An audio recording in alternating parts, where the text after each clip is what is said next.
नमस्कार। हम प्रस्तुत कर रहे हैं science behind the meditation book की ऑडियो बुक, जिसकी लेखिका डॉक्टर रचना जैन है।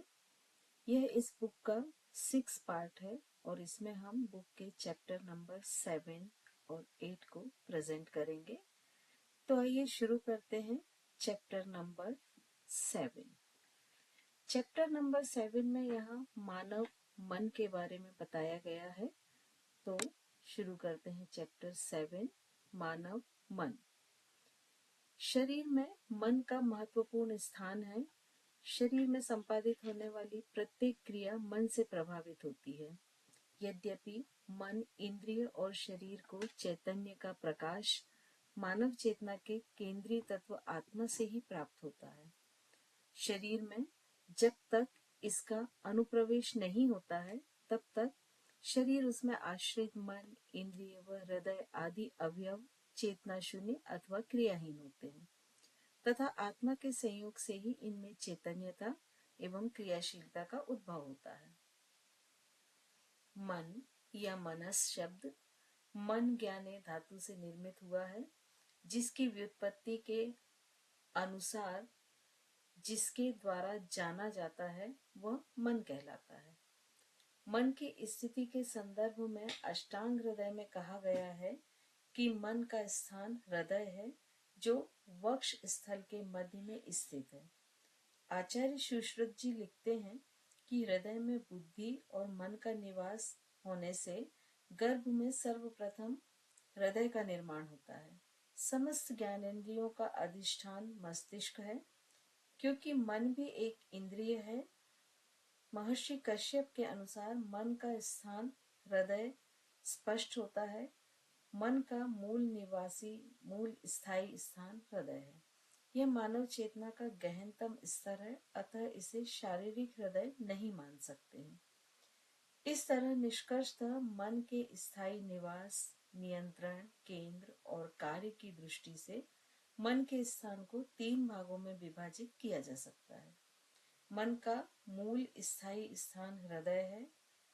मन हृदय से मनोवह स्रोतों के रूप में मस्तिष्क में आता है और वहां से समस्त इंद्रियों का निग्रह या नियंत्रण करता है। अतः मन का नियंत्रण केंद्र मस्तिष्क है। आचार्य चरक ने मन के लक्षण के संबंध में उल्लेख किया है कि ज्ञान का नहीं होना अथवा होना ही मन का लक्षण है। तात्पर्य यह है कि मन एक संयोग आत्मा व इंद्रिय के साथ होने पर ही ज्ञानोपलब्धि संभव है, अन्यथा असंभव है। मन की उत्पत्ति प्रकृति से हुई है, अतः प्रकृति में विद्यमान 3 गुण सत्व, रजस, तमस मन के भी होते हैं और इन्हीं 3 गुणों के अनुरूप सत्व से ज्ञान, रजस से प्रवृत्ति और तमस से अज्ञान मन में उत्पन्न होते हैं। इन्हीं मानसिक गुणों के आधार पर मन के अधिष्ठाता को सात्विक, राजसिक या तामसिक कहा जाता है। इसके अतिरिक्त मन को सुख दुख आदि का कारण या साधन भी कहा जाता है।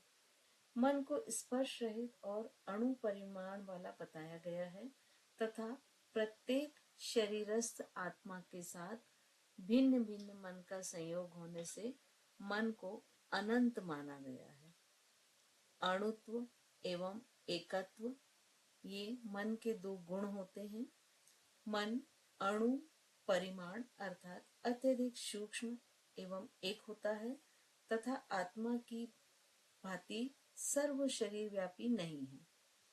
एक साथ सभी इंद्रियों के साथ संयुक्त नहीं हो सकता है, अपितु एक काल में केवल एक इंद्रिय के साथ संयुक्त होता है।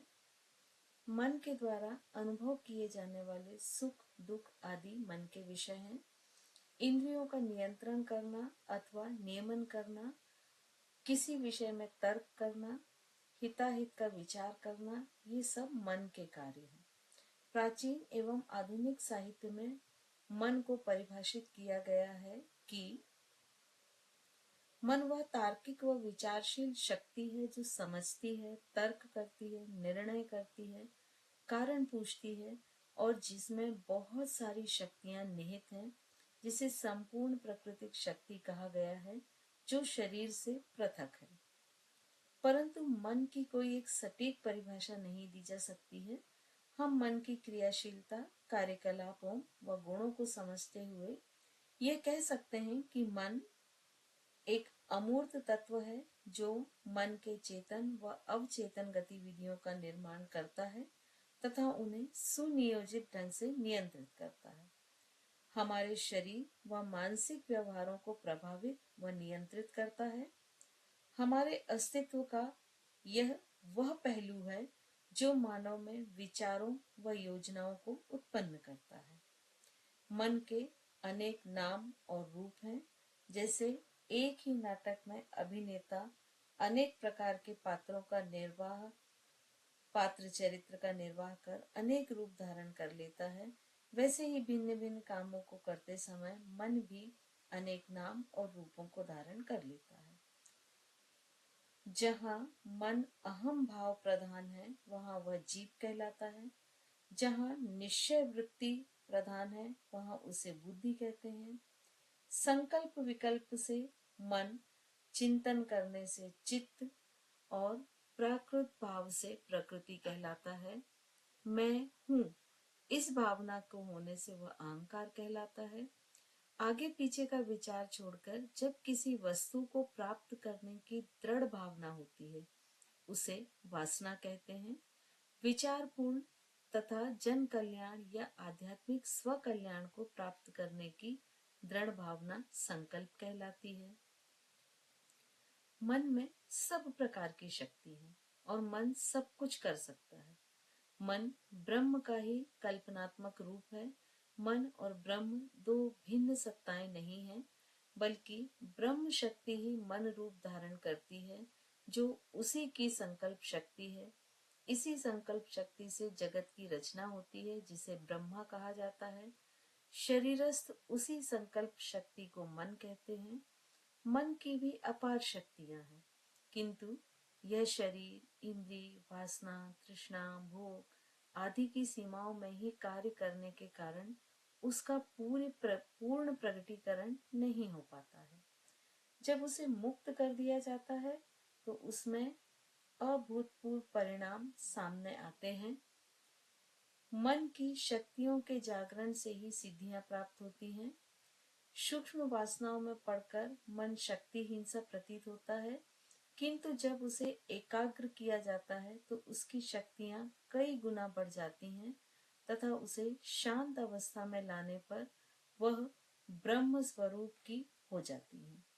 यह मन संसार और ब्रह्म के बीच में सेतु है। जब यह संसार की ओर अभिमुख होता है तो यह भोगवादी बन जाता है, किंतु जब वह भोगोन्मुख प्रवृत्ति से वैराग्य धारण कर लेता है तो वह मुक्ति का साधन बन जाता है। मन जैसा संकल्प करता है अथवा वासना करता है वैसी ही क्रिया होती है। शरीर का भी विकास संकल्प के अनुसार होता है।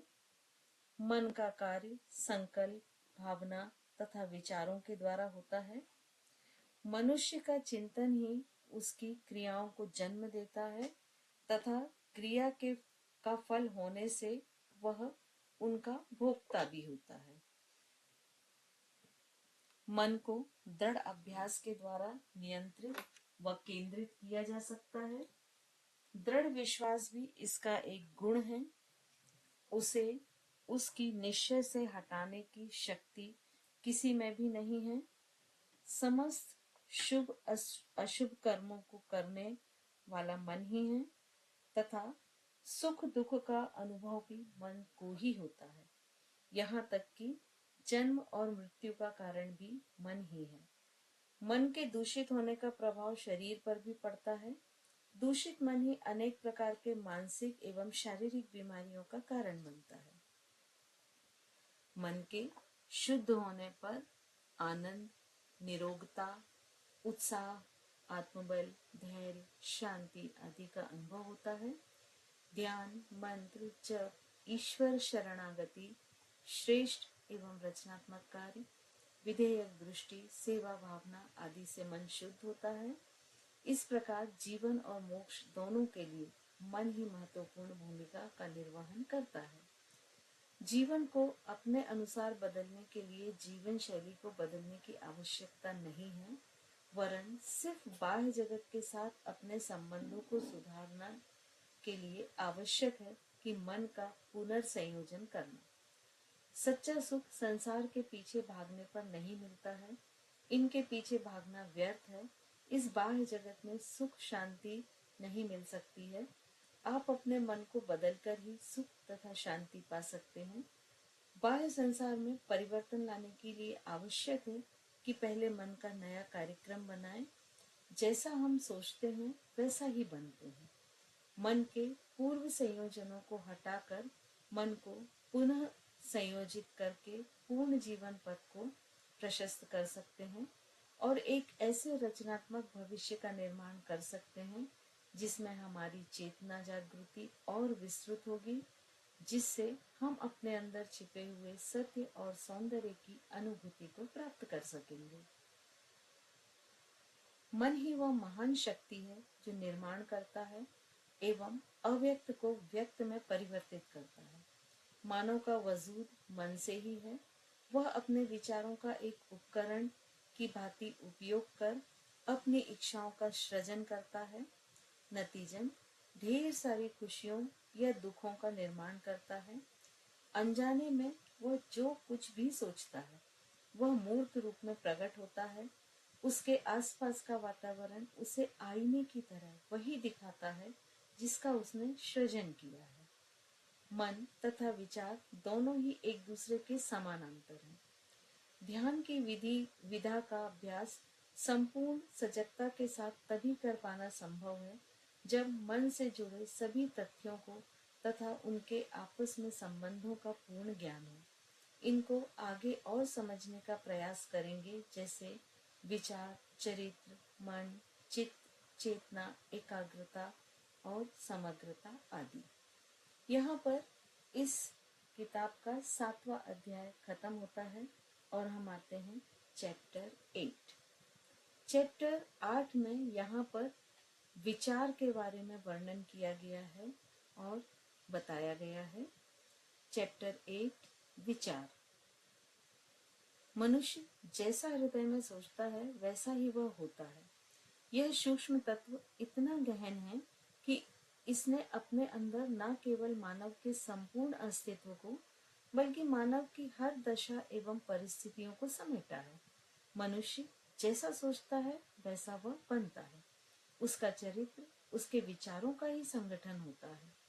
जिस तरह एक पौधा बीज से ही जन्म लेता है और उसका जन्म बीज के बिना संभव ही नहीं है, उसी प्रकार मनुष्य के हर कार्य उसके विचार रूपी सुप्त बीजों से जागृत या उत्पन्न होते हैं।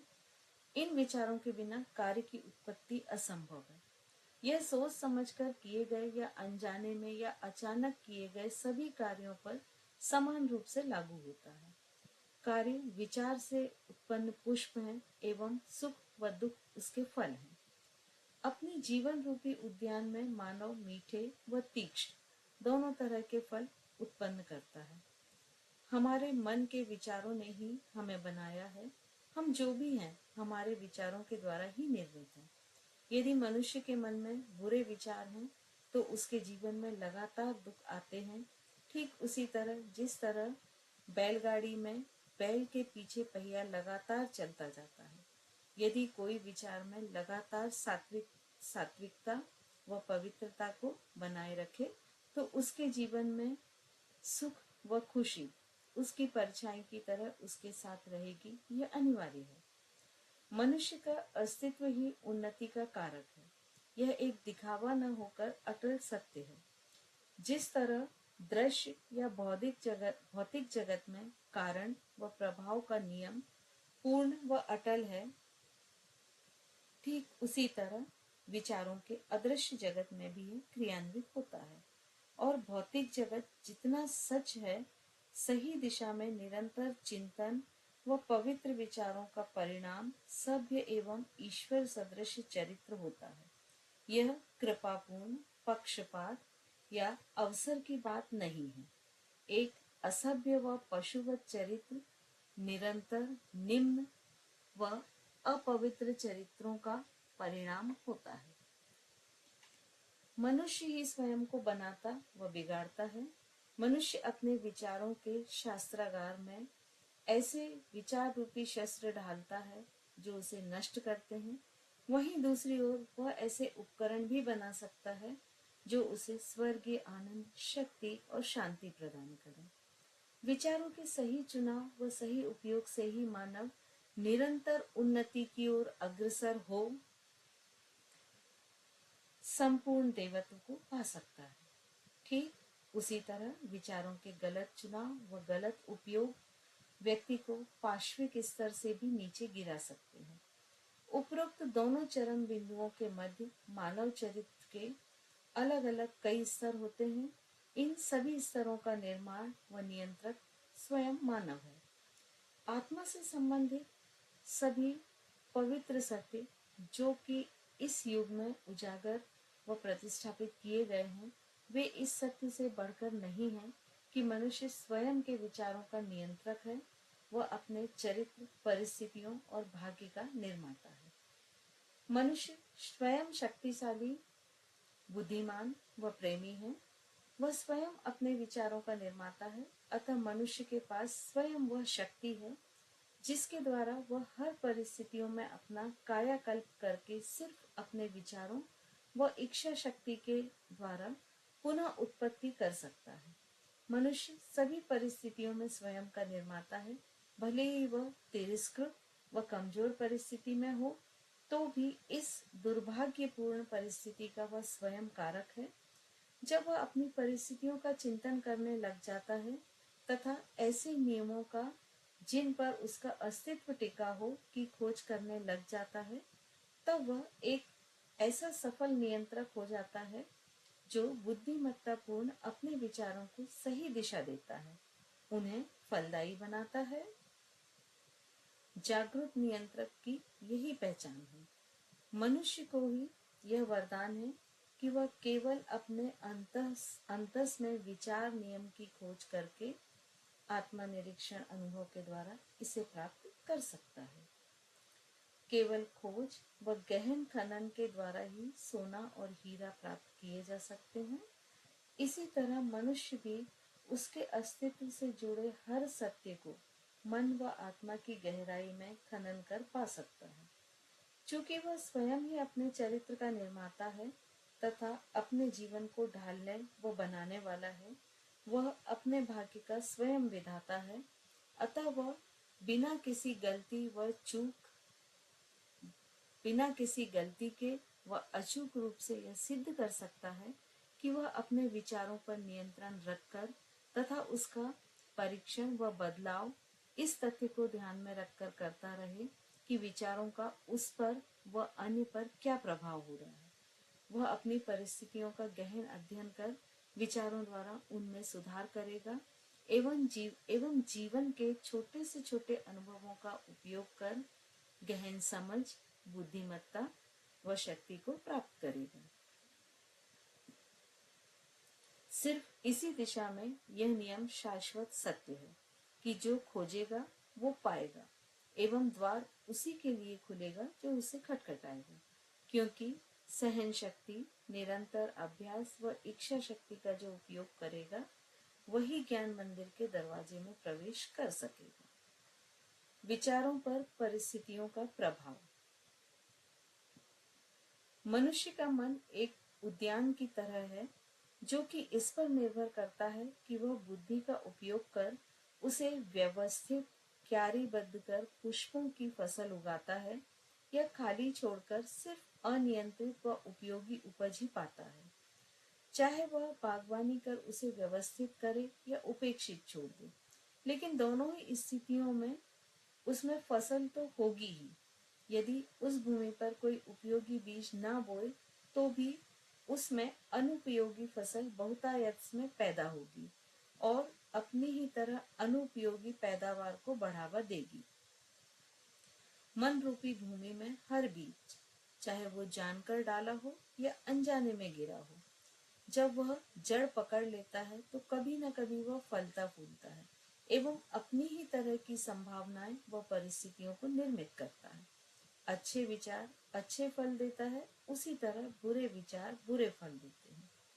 एक बागवान अपने बगीचे को उपयोगी बनाने के लिए खरपतवार को नष्ट कर देता है तथा उसमें उपयोगी और आवश्यकता अनुसार फल व पुष्प के बीज बोता है। ठीक उसी तरह मानव को अपने मन रूपी बगीचे में गलत, अनुपयोगी व अशुद्ध विचार रूपी खरपतवार को नष्ट करना चाहिए और उस भूमि पर सही, उपयोगी व शुद्ध विचार रूपी फल व पुष्प की फसल पैदा करना चाहिए। इस पद्धति का लगातार उपयोग करने से मनुष्य कभी न कभी यह जान पाता है कि वह स्वयं अपनी आत्मा का बागवान है और अपने जीवन का दिशा निर्धारक है। उसके अंदर अनुभूति होने लगती है कि विचारों का नियम क्या है एवं यह समझ निरंतर बढ़ती जाती है। वह जान जाता है कि विचारों की ताकत एवं मानसिक तत्व उसके चरित्र, परिस्थितियों एवं भाग्य का निर्माण करने में किस तरह कार्य करते हैं। बाह्य परिस्थितियां भी उसी तरह अपने को ढाल लेती हैं। जिस तरह हमारे अंदर विचारों का जगत होता है और सुखदायी व दुखदायी बाह्य परिस्थितियां ही वे पहलू हैं जो मानव का अंततः भला या बुरा करती हैं। इस तरह मनुष्य अपनी बोई फसल काटते हुए सुख व दुख दोनों से सीख लेता चला जाता है। अंतः की इच्छाएं व आकांक्षाएं जिनसे प्रभावित होकर मनुष्य अपने अशुद्ध विचारों के पीछे भागते हुए या अपने मजबूत उच्च प्रयत्न के राजमार्ग पर चलते हुए अंततः अपने बाह्य जगत की परिस्थितियां व उनसे मिलने वाला फल पाता है। हर जगह विकास व समायोजन का नियम फलीभूत होता है। वस्तुतः विचार व चरित्र दोनों एक ही हैं और जिस तरह का वातावरण मानव को प्राप्त होता है वह उसी तरह उसका चरित्र उभर कर सामने आता है तथा उसी तरह की बाह्य परिस्थितियां भी निर्मित होती हैं। अतः दोनों में सामंजस्य करना बहुत जरूरी होता है। इससे यह साबित होता है कि किसी भी विशिष्ट समय में परिस्थितियां उसके संपूर्ण चरित्र को दर्शाती हैं, लेकिन वही परिस्थितियां उसके सशक्त विचारों से गहन रूप से जुड़ी होती हैं एवं उन्हें उस समय के विकास से अलग नहीं किया जा सकता है।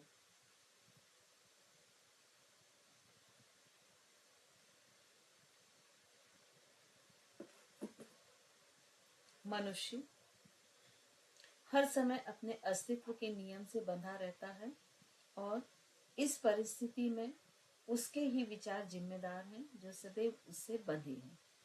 जीवन व्यवस्था में सभी कुछ तय नियमों द्वारा संचालित होता है। कोई भी चीज इन नियमों से हटकर नहीं होती है और ये नियम कभी गलत नहीं होते। यह दोनों ही तरह के मानवों के लिए सत्य हैं जो अपने वातावरण से सामंजस्य नहीं रखते हैं और जो अपने वातावरण से सामंजस्य रखते हैं। निरंतर रूप से विकासशील एवं उन्नतशील होने की वजह से मनुष्य समझ पाता है कि वह और उन्नति कर सकता है एवं वह जैसे जैसे परिस्थितियों से आध्यात्मिक शिक्षा लेता है वह परिस्थितियां धीरे धीरे पीछे छूट जाती हैं और नई परिस्थितियां जन्म लेती हैं। मानव जब तक परिस्थितियों का मारा रहता है तब तक वह मानता है कि बाह्य परिस्थितियां उसे बना रही हैं, लेकिन जल्द ही वह जान जाता है कि वह स्वयं ही रचनात्मक शक्ति है। उसके अंदर की संभावनाओं को वह स्वयं निर्देशित कर परिस्थितियों को अनुकूल बना सकता है, जिसके फलस्वरूप वह सही अर्थों में स्वयं का नियंत्रक हो जाता है। परिस्थितियां विचारों से ही निर्मित होती हैं।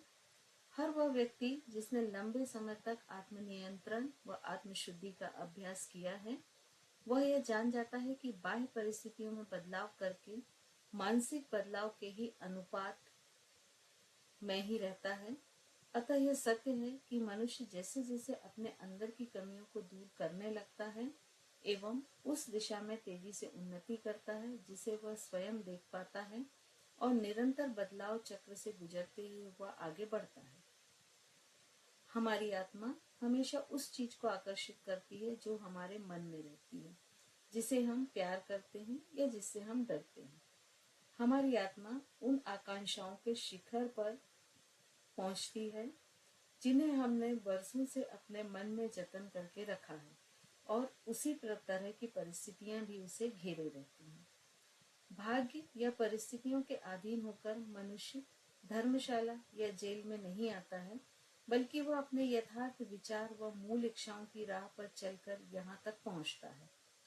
कोई भी सात्विक विचारधारा वाला व्यक्ति अचानक ही किसी तनाव व वाह शक्ति के कारण अपराध में शामिल नहीं होता, बल्कि यह आपराधिक विचार लंबे समय से उसके मन में पले रहते हैं। जैसे ही उसे वह अनुकूल अवसर मिलता है, वह अपनी शक्ति सामर्थ्य के साथ सामने आ जाता है। परिस्थितियां मनुष्य को नहीं बनाती हैं, बल्कि वे उसे स्वयं से परिचित कराती हैं।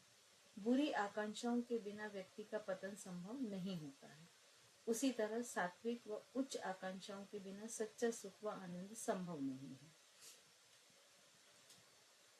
इस तरह मनुष्य अपने विचारों का स्वयं मालिक है, जिन्हें वह खुद आकार देकर अपने वातावरण की रचना करता है। जन्म के पश्चात जैसे ही व्यक्ति अपनी भौतिक यात्रा की शुरुआत करता है, वह अपने सात्विक या अशुद्ध विचारों के अनुसार बाह्य परिस्थितियों को आकर्षित करता है। यह बाह्य जगत उसकी ही सात्विक या अशुद्ध विचारों की शक्ति या कमजोरी का आईना होता है।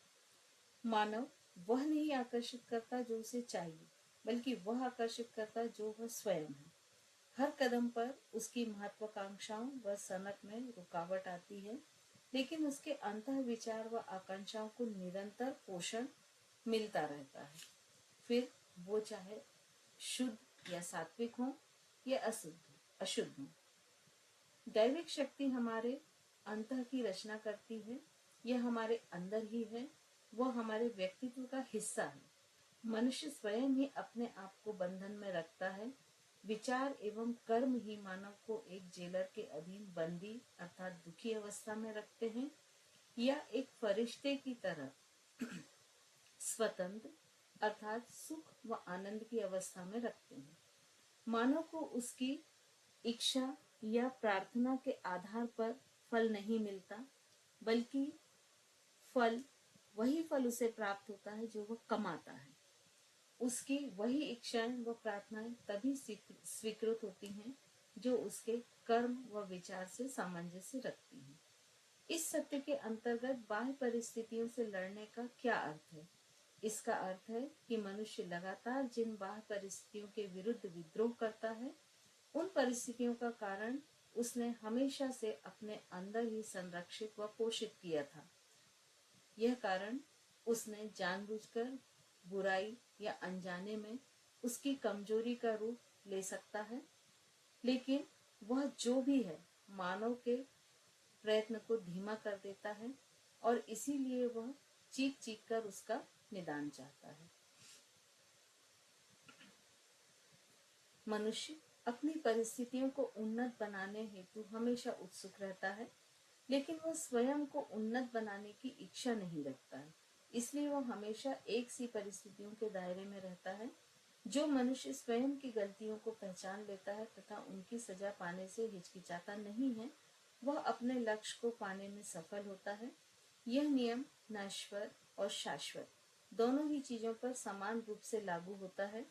यदि मानव सिर्फ अथाह संपत्ति की चाह रखता है, तो भी उसे पाने के लिए अनेक व्यक्तिगत त्याग उसे करने पड़ते हैं, तो फिर संपूर्ण संतुलित जीवन के लिए और अधिक त्याग की आवश्यकता होती है।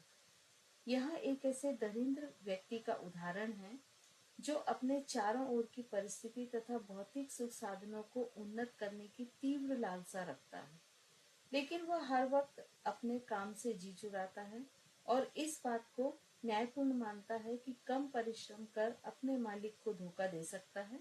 वह एक ऐसे साधारण से आधारभूत नियम को समझने में असमर्थ रहता है कि जो कि समृद्धि का आधार है, और इस तरह वह अपनी गरीबी से उभरने में असमर्थ हो जाता है। वह आलस्यपूर्ण, पुरुषार्थहीन व दोगले विचारों से घिरा रहता है और जीवन में उन्हीं का पालन करता है। ये विचार उसे निरंतर पतन की गर्त में गिराते रहते हैं। यहाँ एक अमीर आदमी का उदाहरण लेते हैं जो लगातार अधिक खाने की वजह से एक स्थायी व दर्ददायक बीमारी का शिकार है। यह बीमारी के उपचार हेतु बड़ी से बड़ी रकम खर्च करने को तैयार है, लेकिन अपनी अधिक खाने की इच्छा को त्यागने तैयार नहीं है। वह अपनी स्वाद की संतुष्टि हेतु गरिष्ठ व अनैसर्गिक खाद्य पदार्थों का सेवन करना चाहता है, लेकिन साथ ही साथ आरोग्य की चाहत भी रखता है। ऐसा मनुष्य निरोग जीवन यापन हेतु सदैव अयोग्य साबित होता है, क्योंकि उसने आरोग्य के पहले सामान्य नियमों को ही नहीं सीखा है। यह एक ऐसे नियोक्ता का उदाहरण है जो अपने कर्मचारी को नियम के अनुसार तनख्वाह नहीं देना चाहता है और इसके लिए वह गलत तरीके भी इस्तेमाल करता है। वह आशा रखता है कि कम तनख्वाह देकर वह अपने लिए अधिक लाभ कमा रहा है। ऐसा व्यक्ति समृद्धि के लिए अयोग्य है, और जब वह दौलत व इज्जत दोनों से ही दिवालिया हो जाता है, तब वह इस बात से अनजान होकर कि इसके लिए वह स्वयं जिम्मेदार है, परिस्थितियों को जिम्मेदार ठहराता है। उपरोक्त तीनों परिस्थितियां यह दर्शाने हेतु उदाहरण स्वरूप ली गई हैं कि मनुष्य भले ही अनजाने में क्यों न हो अपनी परिस्थितियों का स्वयं निर्माता है, एवं एक अच्छे अंत को पाने की चाह में उस राह पर चलते हुए वह लगातार ऐसे विचार व आकांक्षाओं को रखता है जो कि उसके अंतिम लक्ष्य से सामंजस्य नहीं रखती है। इस तरह के ऐसे विभिन्न उदाहरणों को देखने को मिलते हैं, एवं पाठक जब तक स्वयं यह नहीं जान लेते हैं कि वे विचारों के नियम का क्रियान्वयन अपने मन व जीवन में करते हैं, और जब तक वे ये नहीं करते तब तक बाहरी साधन उनके उद्देश्यों को सफल नहीं बना सकते हैं। चूंकि मानव की परिस्थितियां बहुत जटिल होती हैं, उसके विचार बहुत गहराई तक जड़ जमाए रहते हैं, एवं उसके सुख की परिभाषा व्यक्तिगत होती है। इसीलिए बाहरी आयामों के द्वारा हम किसी भी व्यक्ति का अंतरंग पक्ष नहीं देख सकते हैं। मनुष्य किसी खास दिशा में ईमानदार हो सकता है, वहीं दूसरी तरफ एक व्यक्ति किसी दिशा में बेईमान हो सकता है, फिर भी वह अमीर हो जाता है। ईमानदार व्यक्ति गरीब व दुखमय जीवन व्यतीत करता है, वहीं बेईमान व्यक्ति अमीरी में जीवन व्यापन करता है। आधारभूत रूप से यह गलत है, लेकिन हमारी दृष्टि इस निर्णय को सतही तौर पर लेती है। यदि गहराई में जाकर देखें तो पाएंगे ऐसा जरूरी नहीं है कि ईमानदार व्यक्ति हमेशा से ईमानदार था व भ्रष्ट व्यक्ति हमेशा से बेईमान व भ्रष्ट था। इन दोनों व्यक्तियों के गहन अवलोकन व अनुभव के पश्चात पाया जाता है कि सतही तौर पर देख लेने वाला यह निर्णय गलत साबित होता है। बेईमान व भ्रष्ट व्यक्ति में भी कुछ सराहनीय सद्गुण हो सकते हैं जो कि दूसरे व्यक्ति में नहीं है। एक ईमानदार व्यक्ति में कुछ ऐसे दुर्गुण हो सकते हैं जो पहले व्यक्ति में नहीं है। ईमानदार व्यक्ति जिस तरह से अपने अच्छे विचारों का अच्छा फल पाता है, ठीक उसी तरह वह अपने बुरे विचारों का बुरा फल भी पाता है। यह नियम भ्रष्ट और बेईमान व्यक्ति पर भी लागू होता है। मानव यह विश्वास करता है, वह गर्वपूर्वक सोचता है, जो भी उसकी बुरी परिस्थितियां हैं वे सब उसके सद्गुणों के कारण है, लेकिन वो ये भूल जाता है कि वर्तमान परिस्थिति तब तक अटल रहेगी जब तक कि वह अपने पूर्व जन्मों के कर्मों के फल तथा अपने बीमार विचार, मन की कड़वाहट व अशुद्ध विचारों को हटाकर अपनी आत्मा को शुद्ध नहीं कर लेता है। और जब वह आत्मशुद्धि के मार्ग पर चलना शुरू कर देता है तो वह जल्द ही अपने जीवन व अनुभवों से यह समझ लेता है कि अच्छाई का फल कभी बुरा तथा बुराई का फल कभी अच्छा नहीं मिलता है। यह शाश्वत नियम सदैव सत्य होता है। यह ज्ञान प्राप्त होने के बाद वह अपने अतीत के ज्ञान को समझ पाता है, और वह समझ पाता है कि उसका जीवन सदैव ही एक न्यायपूर्ण श्रृंखला में चल रहा था। उसके अतीत का हर अच्छा या बुरा अनुभव बिना पक्षपात के जीवन क्रम के विकास को आकार दे रहा था। अच्छे विचारों का फल सदैव अच्छा व बुरे विचारों का फल सदैव बुरा ही होता है। जिस तरह मक्के के बीज से मक्के की उपज तथा कटीले पौधे के बीज को बोने से कांटों की ही उपज मिलेगी। यह प्रसिद्ध कहावत है कि जैसा बोओगे वैसा ही काटोगे। प्राकृतिक जगत में मनुष्य इस नियम को समझता है तथा उसमें सामंजस्यपूर्ण कार्य करता है। लेकिन कुछ ऐसे लोग भी हैं जो नैतिक और मानसिक रूप से इसकी गंभीरता को समझ नहीं पाते हैं। भले ही इसका पालन करना आसान है और इस नियम से सामंजस्य स्थापित नहीं कर पाते हैं। दुख दर्द भोगना हमेशा गलत विचारों की दिशा में सोचना है। यह दर्शाता है कि व्यक्ति का स्वयं से व स्वयं के अस्तित्व के नियम से सामंजस्य नहीं है। इस दुख दर्द का उद्देश्य है व्यक्ति के जीवन की अनुपयोगिता व अशुद्धता को नष्ट कर देना। जो शुद्ध हो गया है उसके भोग समाप्त हो जाते हैं। स्वर्ण की अशुद्धियां उसे जलाकर नष्ट करने के पश्चात स्वर्ण शुद्ध व चमकदार हो जाता है। यह शुद्ध स्वर्ण को और अधिक जलाने से कुछ भी हासिल नहीं होता है। मनुष्य जिन दुखद परिस्थितियों का सामना करता है वे उसके ही मानसिक असामंजस्य का परिणाम है। जिन सुखद परिस्थितियों का आनंद उठाता है वे भी उसके ही मानसिक सामंजस्य का कारण है। मनुष्य की मानसिक शांति व सुखद अवस्था का कारण उसके अपने अच्छे व सही विचार हैं। उसी तरह उसकी मानसिक अशांति, दुख, भौतिक चीजों का अलगाव होकर अपने बुरे कर्मों का नतीजा है। एक श्रापित मनुष्य भी अमीर हो सकता है, वहीं दूसरी ओर एक सद्गुण व्यक्ति गरीब हो सकता है। जब अमीर व्यक्ति अपनी भौतिक संपदा का सही उपयोग करता है तब वह आशीर्वाद का अधिकारी होता है। उसी तरह गरीब व्यक्ति यदि यह मानता है कि उसका गरीब होना अन्यायपूर्ण है तो वह गर्त में गिरता जाता है। बुरी परिस्थितियों के दो चरम बिंदु हैं, अत्यधिक अभाव एवं अत्यधिक उपलब्धता। दोनों ही अनैसर्गिक हैं तथा मानसिक असंतुलन का परिणाम है। मनुष्य अपनी बाह्य व आंतरिक परिस्थितियों में सामंजस्य स्थापित करके ही खुशी, स्वास्थ्य व संपन्नता को प्राप्त कर सकता है और उस समय सभी कारक उसे सहयोग व संतुलन देते हैं। मनुष्य में मानवता का जन्म तभी होता है जब वह अनेक आक्रामकता व शिकायतें करना बंद कर दे और उस छुपे हुए न्यायपूर्ण नियम की तलाश करना शुरू कर दे जो उसके जीवन का नियंत्रण करता है। जैसे ही वह इस नियम को आत्मसात करता है तभी से वह दूसरों को अपनी परिस्थिति का जिम्मेदार ठहराना बंद कर देता है।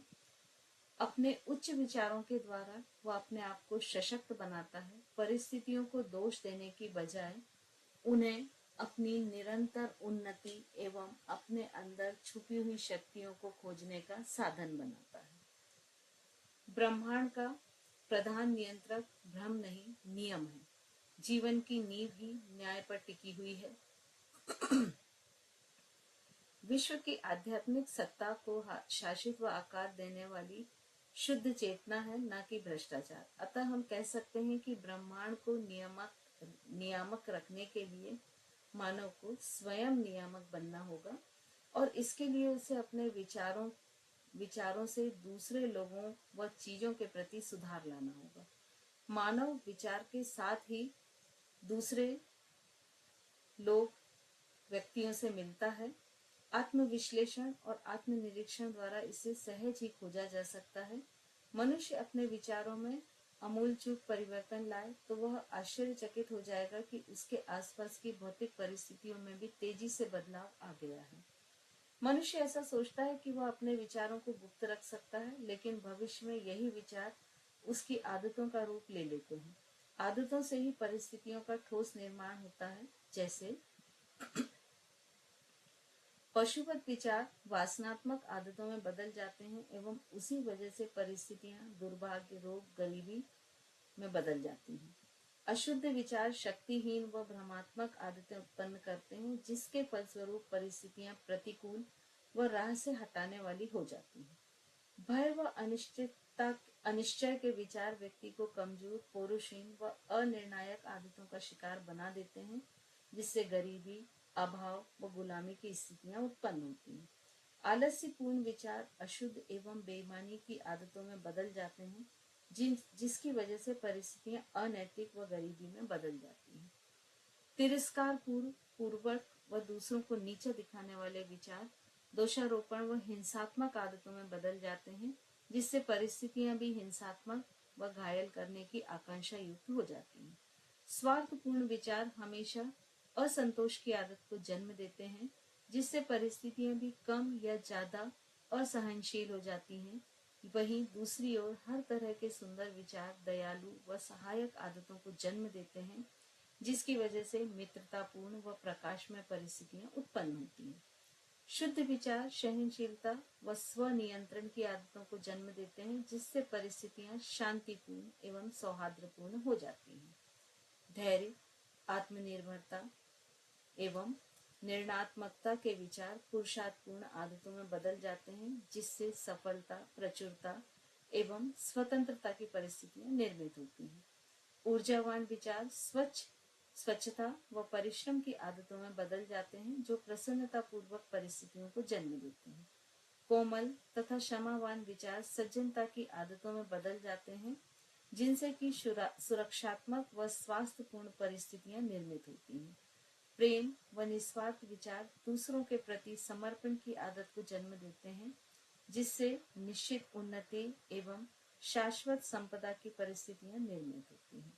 एक विशिष्ट श्रृंखलाबद्ध विचार में मानव जब बंधा रहता है, चाहे वो अच्छे हो या बुरे हो, उसके परिणाम व्यक्ति की परिस्थिति एवं चरित्र पर प्रभाव डालते हैं। मनुष्य अपनी परिस्थितियों को सीधे तौर पर नहीं चुन सकता है, लेकिन वो अपने विचारों को चुनकर अप्रत्यक्ष लेकिन निश्चित रूप से ही अपनी परिस्थितियों का निर्माण कर सकता है। प्रकृति हर व्यक्ति को अपने विचारों की संतुष्टि हेतु सहायक होती है। जिन विचारों को वह हमेशा बढ़ावा देता है, उसी तरह के अवसर तेजी से सामने प्रकट होते हैं। आप वही बनोगे जो आप लगातार सोचोगे। मानव अपनी असफलता के कारणों को दूसरों या वातावरण में ढूंढकर उन्हें अपनी असफलता के लिए दोषी ठहराता है, लेकिन असफलता या हार जैसी कोई चीज होती ही नहीं है। वह केवल मानव की अपूर्ण कोशिशों को बताती है। मानव की आत्मा हर सफलता व असफलता से परे होती है, क्योंकि वह मुक्त है। उसका समय पर प्रभुत्व है। वह ब्रह्मांड की विजेता है। वह अवसर पर शासन कर उसका संपूर्ण दोहन करती है, उन्हें अपना दास बना लेती है। मानवीय इच्छा एक अनदेखी शक्ति है, जिसका उद्गम अमर आत्मा है। अडिग अभेद चट्टानों की दीवार से भी वह लक्ष्य प्राप्ति का मार्ग प्रशस्त करती है। सफलता न मिलने में देर होने पर मानव को अधीर नहीं होना चाहिए। समय व समझदारी पूर्वक धैर्य पूर्वक इंतजार करना चाहिए। जागृत आत्मशक्ति के निर्देशों का ईश्वर भी पालन करने के लिए तत्पर रहते हैं। यहाँ पर science behind the meditation book का 8वां चैप्टर समाप्त होता है। अब मैं आपसे विदा लेती हूँ। हम पुनः मिलेंगे इस किताब के अगले भाग में, और एक बार मैं पुनः आप सभी का दिल से आभार व्यक्त करती हूँ तथा प्रार्थना करती हूँ कि आप सभी का जीवन सुख, शांति, समृद्धि तथा खुशियों से भरा रहे। जुड़े रहने के लिए इस चैनल को सब्सक्राइब व शेयर जरूर करें। आपके सहयोग के लिए बहुत बहुत धन्यवाद। मिलते हैं साइंस बिहाइंड द मेडिटेशन के अगले भाग 7 में। धन्यवाद। नमस्कार।